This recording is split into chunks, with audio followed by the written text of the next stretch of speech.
Chin, The Life and Crimes of Mafia Boss Vincent Gigante by Larry McShane is the definitive biography of one of the Mafia's greatest and deadliest crime bosses, Vinny the Chin Gigante. But was the Chin everything everyone thought? He ran one of the most powerful mafia families in the United States, but he was also known to wander around New York City in his bathrobe muttering to himself. And he was in and out of psychiatric hospitals so often he received the nickname the Odd Father. Was it all an act to dodge the feds, or was Chin really crazy? Get the real story behind The Odd Father in Chin by Larry McShane, now available in paperback everywhere books are sold. More info at kensingtonbooks.com.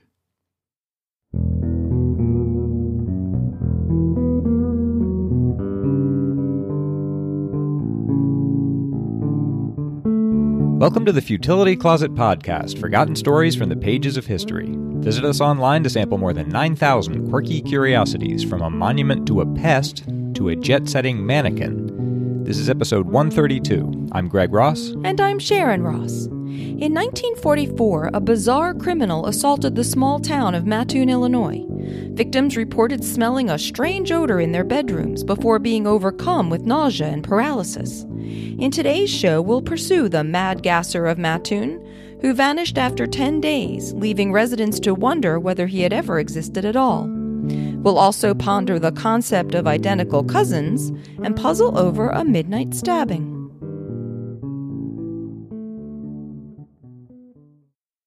On Friday, September 1st, 1944, Aline Kearney retired to her bedroom with her 3-year-old daughter, Dorothy. It was 11 p.m. in Mattoon, a small city of about 15,000 in east-central Illinois. Aline's sister Martha was awake in a front room with her other daughter, and Martha's son slept in a back room. After some time, Aline noticed a sickening sweet odor, which she attributed to a patch of gardenias next to an open window near her bed.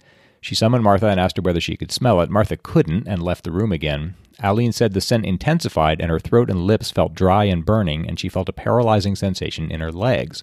She screamed for Martha, who returned and said that she too smelled the odor now. Aline told her of the paralysis, and Martha alerted a next-door neighbor, a Mrs. Earl Robertson, who called the police. Mr. Robertson and later the police searched the area and found no trace of an intruder. Mrs. Kearney said the feeling of paralysis ended after 30 minutes, and her daughter also felt temporarily ill, but the others in the house were unaffected. Aline's husband, Bert, had been out driving a taxi. He got home about 12:30 a.m. and claimed that he saw a figure near the bedroom window. Police again searched and found nothing. Bert said the man was tall and wore dark clothes and a tight-fitting cap.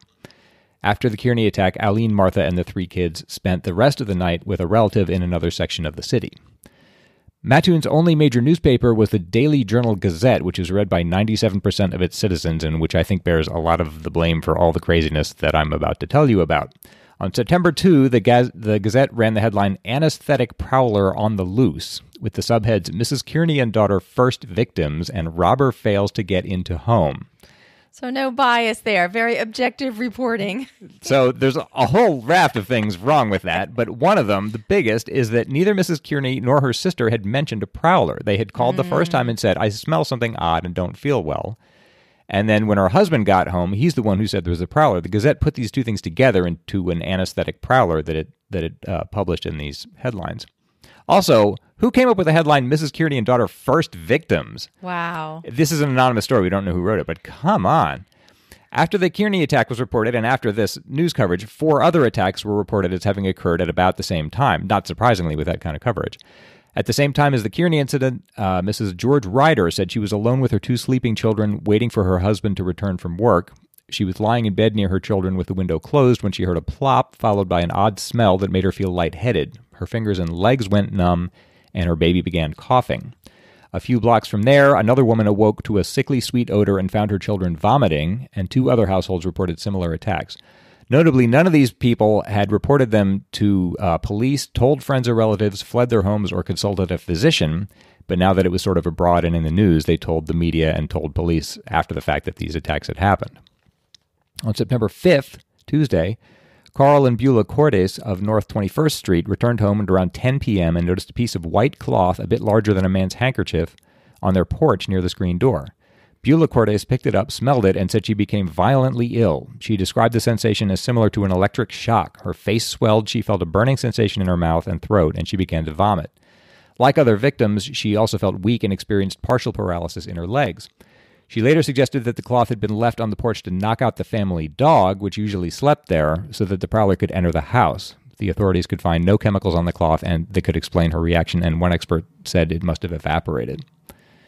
At about this time, Mattoon's mayor, E. Richardson, who was himself a physician, expressed doubt that the gas was chloroform. He said that oil of mustard could account for the numbing sensation reported.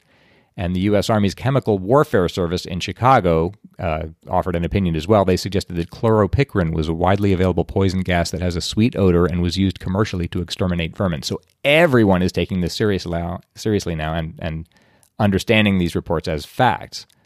Several years later, a University of Illinois undergraduate named Donald Johnson went back and talked to a lot of people in town and put out a paper that's now considered a classic in the annals of mass hysteria.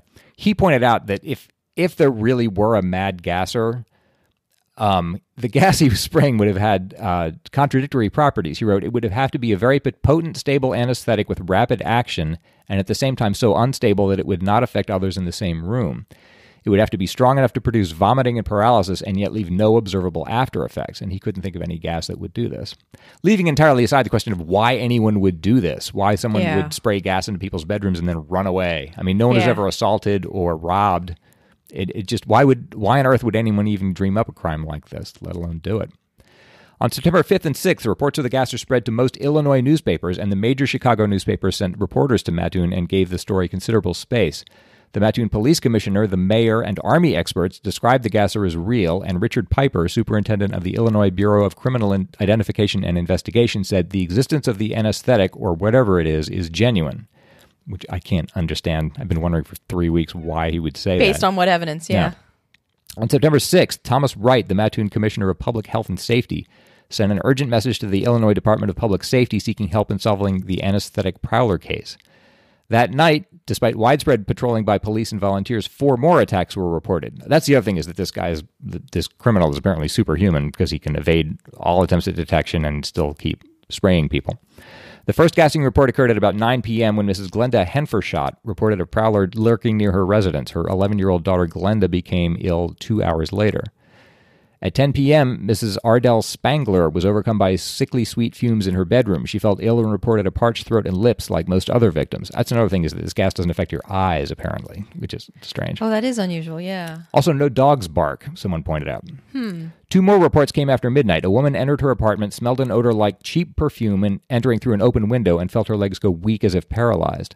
And a 60-year-old man told police that he awoke feeling very ill, apparently from the effects of something sprayed through a bedroom screen window. So it's very consistent, at least.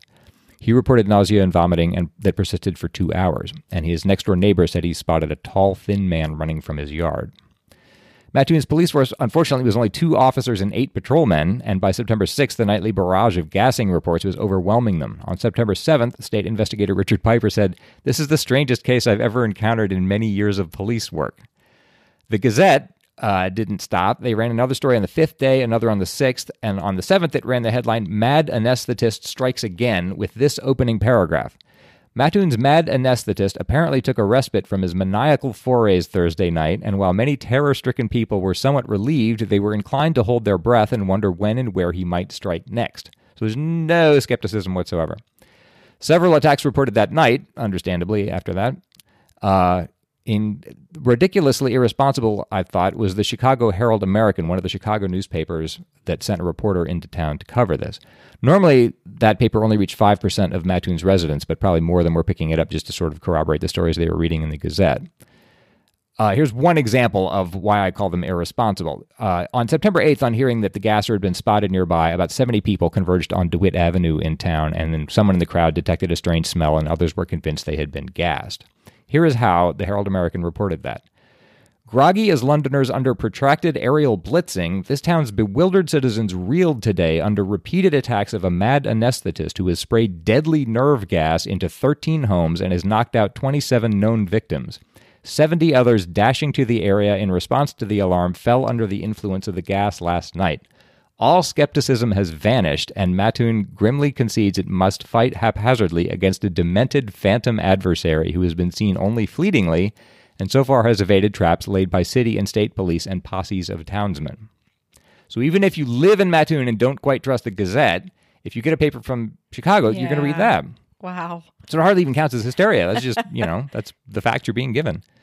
When the police chief said that many of the reports had probably been triggered by nerves, the Gazette actually pushed back on this in a lengthy editorial criticizing anyone who considered the reports to be imaginary. They wrote, "It was easy to say, oh, it's just imagination, and shrug the whole thing off with a disdainful air, but Mrs. Carol Cordes, who suffered burns, couldn't laugh about it. Neither could Mrs. Bert Kearney, who suffered complications which could have cost her very life." None of that's true. By September 9th, several more gassings had been reported, and the Gazette gave them sensational headlines. Mad Gasser adds 6 victims, 5 women and boy, latest overcome. Sisters Frances and Maxine Smith said they'd been frightened by noises outside their bedroom windows, and on the following night they claimed that they'd been attacked 3 times. Here is how the Gazette reported that. The first infiltration of gas caught them in their beds. Gasping and choking, they awoke and soon felt partial paralysis grip their legs and arms. Later, while awake, the other attacks came and they saw a thin, blue, smoke-like vapor spreading throughout the room. Just before the gas with its flower-like odor came pouring into the room, they heard a strange buzzing sound outside the house and expressed the belief that the sound probably was made by the madman's spraying apparatus in operation. In separate incidents that weekend, 2 women were hospitalized for gassings but were later diagnosed with nervous tension. The hysteria peaked on the weekend of September 9th and 10th, as police were now crisscrossing the city to answer dozens of calls. Hundreds of citizens gathered near City Hall to hear any news. Men and boys roamed the streets in vigilante groups carrying clubs, rifles, and shotguns, and one woman whose husband was away in the army loaded a gun and accidentally shot a hole in her kitchen wall. Oh, no. The police commissioner ordered thrill seekers to stop following patrol cars. People would pile into cars and follow patrol cars that had been called off to respond to gassing attacks just in hopes of seeing something. The commissioner referred to those people as chasers and told them to knock it off. He expressed fears that armed citizens could hurt someone, saying, "I wouldn't walk through anybody's backyard at night now for $10,000. By Monday the 11th, 10 police officers were mobilized from Springfield to Mattoon. Each car carried a local volunteer to assist with directions, and each officer carried a shotgun. 3 police officers were also sent from Urbana, and 2 FBI agents arrived to identify the gas. The records of recently released mental patients were examined. Servicemen in New Guinea and India were writing home to be sure their wives and mothers were safe. That night, a woman was hospitalized for extreme mental anguish. But at about this time, there was a pronounced shift to skepticism among the press, the police, and politicians, describing many of the attacks as mass hysteria. The Gazette, appallingly, made a sudden about face and ran the headline, "Many Prowler Reports, Few Real." At 11:30 a.m., Mrs. Eaton Paradise told police she'd been gassed. They found a spilled bottle of nail polish remover in her house. Commissioner Thomas Wright said, "There is more than one madman in Mattoon. There's 15,000 of them. What we've got here is mass hysteria." The last attack came on September 12th, 10 days after the frenzy had started. Police Chief Cole announced it was all a mistake from beginning to end. He blamed it on large amounts of carbon tetrachloride emitted by the Atlas Imperial Diesel Engine Company, which produced Army shell casings, and he said shifting winds had carried it across the city. I'm not sure that's true. That's his explanation. On Wednesday the 13th, the gasser was being called the Phantom Anesthetist and the Mattoon Will-o'-the-Wisp. The Chicago Herald-American now turned critical, publishing a series of interviews with a Chicago psychiatrist about the phantom prowler, the non-existent madman, a wave of hysteria, and the gasser myth, equating it with the Salem witch hysteria. An editorial in the Decatur Herald on the 19th said, "Our neighbors in Mattoon sniffed their town into newspaper headlines from coast to coast." So that seems like a classic and has become a classic case of mass hysteria. In this case, I think decidedly fanned by the media. Here's the odd thing, though. The same thing had happened in Virginia about 10 years earlier. A similar series of attacks that had happened in Western Virginia 3 states away. Between December 1933 and February 1934, a mad gasser there was reported to be spraying residents in their homes at night. I'll give you one example. This is the first attack. It occurred in Haymakertown at the farmhouse of Cal Huffman on the evening of December 22nd, 1933. At about 10 p.m., Mrs. Huffman detected a gassy odor and became nauseated. She went to bed and her husband stayed up. About 30 minutes later, a smell of gas again appeared and Cal Huffman called the police. They arrived about midnight, searched and found nothing, and departed about 1 a.m., whereupon the gasser struck again. All 7 or 8 family members experienced choking fumes that made them temporarily ill. Alice, the Huffman's 20-year-old daughter, fainted. After the third attack, Cal and a neighbor who was staying with the family, Ashby Henderson, thought they may have seen a man running away from the house. That all sounds extremely similar to what happened 10 years later in Illinois.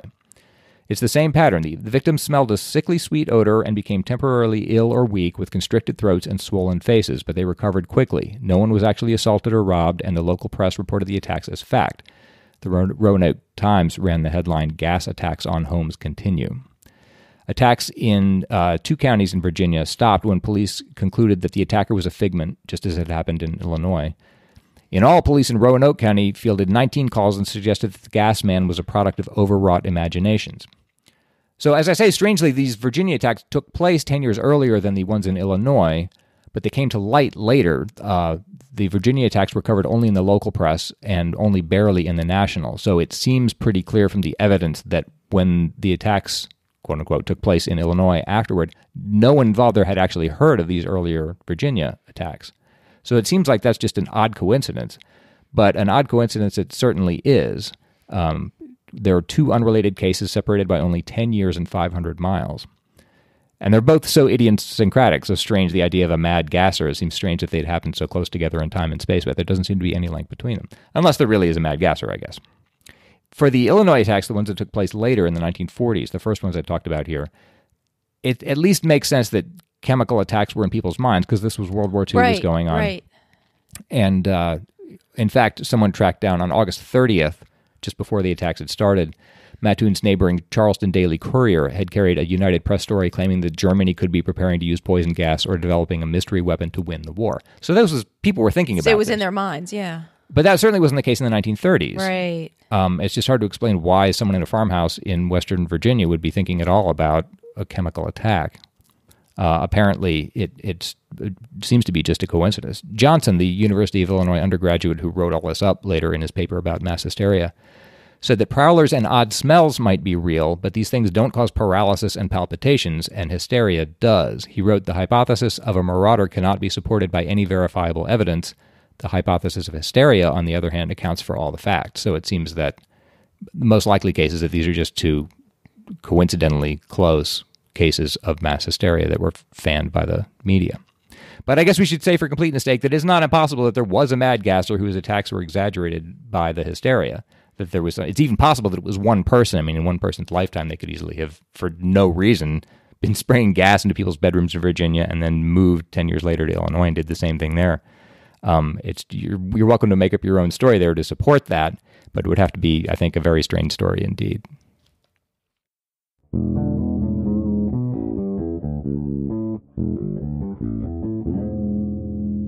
This episode is brought to you by our patrons and by Harry's, who remind you that guys can be hard to shop for. It can seem impossible to find something that's a thoughtful gift, but is also useful and practical. That's why Harry's makes the perfect gift. If you haven't heard of them before, Harry's was started by 2 best friends, Jeff and Andy, who were fed up with being overcharged for razors, so they started their own razor company to give people what they deserve, a great shave at a fair price. I've mentioned Harry's before on this show. The blades are well made and really do give a great shave, and you can't beat the convenience of having them delivered right to your door.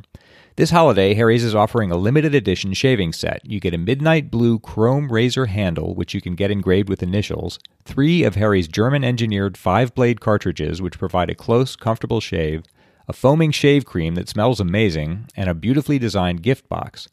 All of this goes for $30 on harrys.com, and they also offer handles and sets starting at just $10 if you haven't tried Harry's for yourself. Free shipping ends on December 9th, so act now. Go to harrys.com right now to get a limited edition holiday shave set while supplies last, and if you enter the code CLOSET at checkout, you'll get $5 off. That's harrys.com, code CLOSET.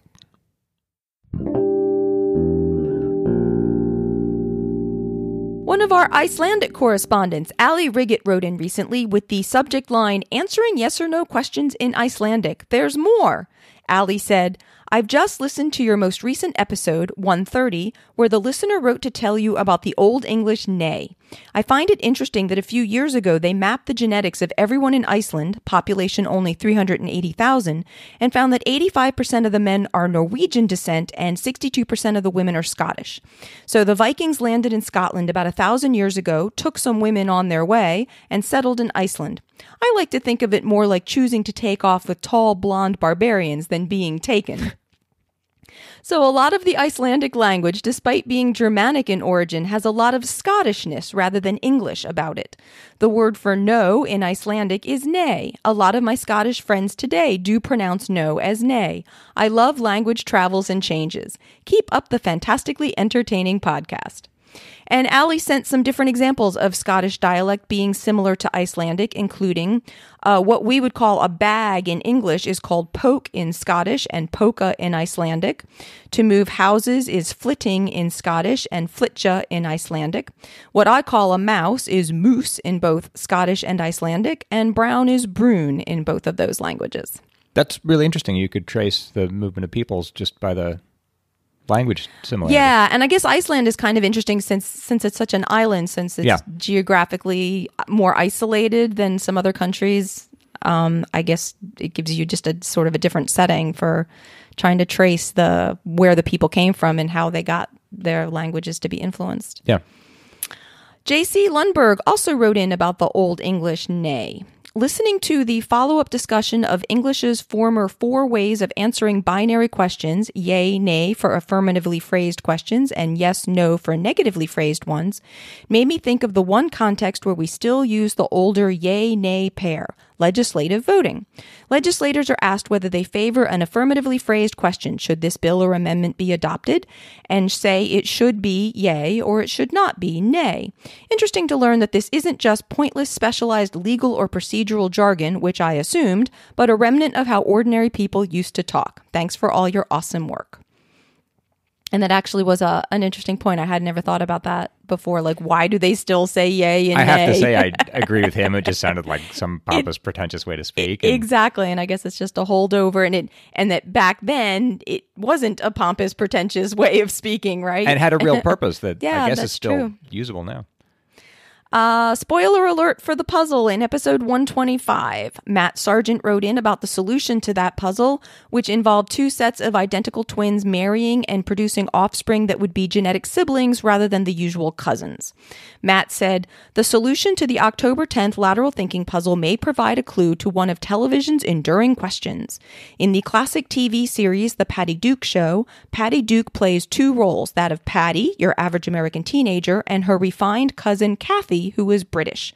But they're not just cousins, they're identical cousins. As the theme song says, one pair of matching bookends as different as night and day. The show never addressed how this might be possible, and people have been puzzling over the concept of identical cousins ever since. But it would be possible if their parents were both sets of twins who married. They would genetically be indistinguishable from being siblings. Of course, that alone wouldn't make them identical, but given that they're both of the same gender and about the same age, it's possible that they could look enough alike that they could pass for one another. I have a pair of aunts that are non-identical twins, but if you saw pictures of them as children, it's difficult to tell them apart. And for those who don't know much about this TV show, which included me before Matt's email, Patty Duke was a popular American teenage actress for whom a sitcom was created basically in order to showcase her in 1963. It ran for 3 seasons and featured the supposedly identical cousins that Matt mentioned. Apparently, the show's only explanation of why the cousins are so physically identical is that their fathers are identical twins, though it doesn't seem to me that that would really be enough to create these identical cousins.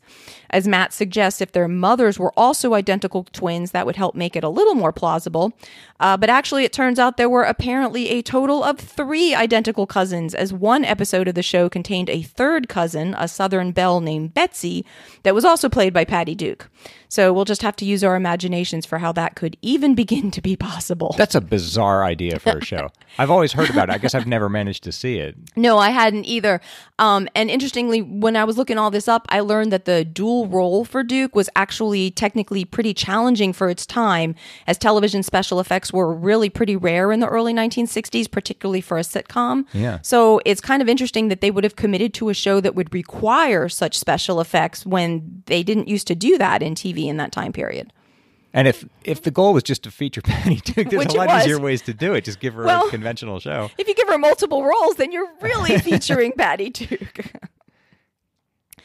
We got in quite a lot of further email on more aerial bombings in the U.S. Who knew there were so many of them? We felt that we had covered the topic a few times already, and we thought it might be time to move on to other topics. But I did want to thank everyone who wrote in and just give a quick summary of some of the highlights. Besides learning of yet more stories of accidental bombings, which really is kind of scary when you think about it, I learned that there were several instances of deliberate aerial bombings in the U.S. in the 1920s, usually involving World War I airplanes. These included bombings by law enforcement in 1921 during a race riot in Tulsa, Oklahoma, during a massive coal miner uprising in West Virginia called the Battle of Blair Mountain, also in 1921, and by one bootlegging gang on another during a violent gang war in 1926 that was waged for control of the Prohibition-era sale of illegal alcohol in southern Illinois. So a surprising number of aerial bombings in the continental U.S., but it does seem that so far, the Japanese fire balloons of episode 111 were the only ones from a country at war with the U.S. Yeah. Those are very early, too. I mean, a lot of those are just a few years after World War I. Yeah. I guess, they had the planes available from the World War, which is how they had these bomber planes available. Yeah, that they could and even used them at the first opportunity. Yeah, right. I guess they don't still do that too much anymore, which is probably pretty good.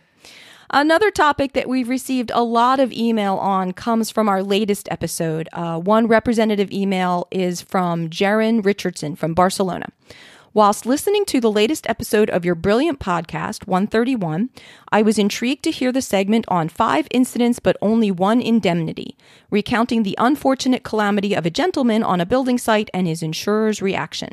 Bizarrely, I realized I'd heard some of the phrasing of this story before and soon realized it shared the plot line of a song I particularly enjoy by the name of The Sick Note, performed by Sean Cannon of the Dubliners. Prompted to look into the background of the piece, I see that the references on your show notes soon led me to the right place and was also presented by a whole host of other versions of these brilliant lyrics. It seems that Pat Cooksley modeled the story into the Bricklayers song, which has since been performed under other titles such as The Bricklayer's Lament, Murphy and the Bricks, and eventually The Sick Note. So that was interesting. We found out that apparently there are a whole lot of songs based on that incident. Snopes says that the story goes back, they trace it as far back as 1895. I knew it best. I think in America, it's probably was made most famous by Fred Allen, an entertainer in the early 20th century, who would have heard it on vaudeville, I think, where it was big. But it was the first instance that Snopes found happened when Fred Allen was 1 year old, so he didn't write it himself. I feel kind of bad for whoever came up with this because it's been entertaining people for more than 100 years now, and no one's quite sure who actually wrote it. Oh, really? So nobody gets credit. Someone deserves a lot of credit for that. Yeah. So thanks to everyone who wrote in on that topic, and we'll have links to a couple of the versions of the song in the show notes. Apparently there are several different versions, but we'll have a couple of them in the show notes. And thanks in general to everyone who writes into us. We're sorry that due to the volume of email that we sometimes get, we're not always able to reply to everyone individually or read all the emails on the show, but we do read and appreciate all the email that you guys send to us. So if anyone does have any questions or comments, please send them to us at podcast@futilitycloset.com. And I do still appreciate it when people tell me how to pronounce their names. It's my turn to try to solve a lateral thinking puzzle. Greg is going to give me an odd-sounding situation, and I have to try to figure out what's actually going on, asking only yes or no questions. Kenneth traveled to his mother-in-law's home, stabbed her to death, and immediately turned himself in to police. But a jury acquitted him of murder. Why? Okay, we start off with a bang. Stabbing your mother-in-law to death. All right, Kenneth. Kenneth is a human adult male. Yes. Okay, does it matter where this happened? No. Does it matter the time period? No. Does it matter that he specifically stabbed her? No. Does it matter what he used to stab her with? No. Okay. Does it matter who his mother-in-law was? No. Does it matter who Kenneth was? No. Okay. Nothing matters whatsoever. Does it matter who Kenneth's wife was? No. Is she involved in any way? No. Are there other people involved that I need to know about? There's one other person, but you don't even need to know about that. Okay. Did Kenneth want his mother-in-law to be dead? No. Aha. Oh. Was Kenneth not aware of what he was doing? He was. No, he wasn't. Was he asleep at the time? Yes. You're like supernaturally good at these. This is true. In the early morning hours of May 24th, 1987, 23-year-old Kenneth James Parks of Pickering, Ontario, got up from his bed, drove 14 miles to the home of his wife's parents, broke in, assaulted his father-in-law, that was the other person, beat his mother-in-law with a tire iron, and then stabbed her to death. Then he drove himself to the police station and told them, quote, "I think I have killed some people." Charged with second-degree murder, he claimed he was asleep during the whole incident, including driving there. That's just crazy. The jury deliberated 9 hours and acquitted him. Wow. His EEG readings were highly irregular. He had no motive at all. He was actually quite close to his in-laws. Oh, my gosh. And his story remained extremely consistent, even though they led him through multiple interviews and tried to drive him off track. Yeah. But his story just stayed straight. The Supreme Court of Canada upheld the verdict in 1992. This is apparently part of a whole relatively rare legal defense called homicidal sleepwalking. Wow. Apparently this is a thing that happens. Obviously it's very rare and there's a very high burden of proof to try to get out of a murder charge. Right. So we're not recommending that people actually try this. But at least But that would Kenneth be Parks so freaky. Like to wake up and realize that maybe you had done something like that. Right, exactly. It's not clear to me from Parks' story exactly when he woke up. If he drove straight from his in-laws' house to the police station, it implies that he woke up at some point, maybe. Perhaps just after doing it. I don't know. Wow, that's really that must scary. be awful. Yeah. Well, thank you. I guess I don't have anybody to thank. You made that puzzle up yourself, yes, didn't you? I did. You didn't say. Thank me. Thank you, Greg. And if anybody else would like to be thanked for sending in a puzzle to us, please send it to podcast@futilitycloset.com. If you value Futility Closet and would like to help support it, please see the Support Us section of our website or our Patreon campaign at patreon.com/futilitycloset. If you're looking for more quirky curiosities or a good holiday gift for someone on your list, then check out the Futility Closet books on Amazon or visit the website at futilitycloset.com, where you can sample more than 9,000 engrossing evulgations. At the website, you can see the show notes for the podcast and listen to previous episodes. If you have any questions or comments about the show, you can reach us by email at podcast@futilitycloset.com. Our music was written and performed by Doug Ross. Microphone adjustments provided by Sasha. Thanks for listening, and we'll talk to you next week.